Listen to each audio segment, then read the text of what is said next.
Jadi adat Melayu ni mari terikut-ikut barat yang tidak beragama. Dengan macam hantar orang tu hantar, bukan salah, tapi jangan melampau batas.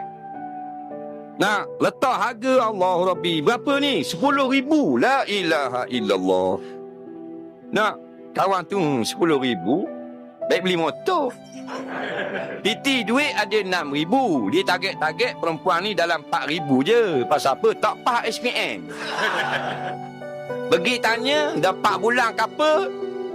Nak 10,000. Dah 10,000, dia ada 6,000. Nah, RZ second hand, 1,800. Beli RZ, boleh naik sama. Nu, ada ke hari tak boleh naik?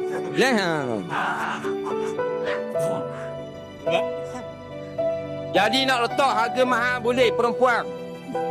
Berapa anak makcik? 10,000. Mahalnya makcik? Tak mahal. Al-Hafizah, 30 juzuk dalam dada. Nampak? Mana siapa? Nak pandai cakap Arab, mengaji Quran fasih, hafal Quran. Lepas tu solehah, pandai masak western, eastern, oriental, boleh belaka. Nampak? Menjahit pandai, baju Melayu boleh, baju lama boleh, tradisional boleh, baju kok boleh jahit. Rajin membasuh, suka memasak, tak suka berpoya-poya, cantik, putih selepuk, mata pula hijau, ada lesung pipik, hidung macam nyakut baju.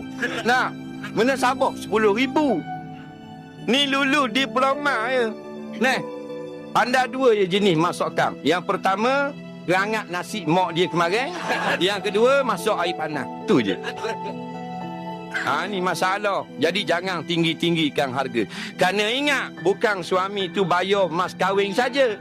Suami wajib bayar nafkah setiap bulan. Bulan-bulan pula beribu habis.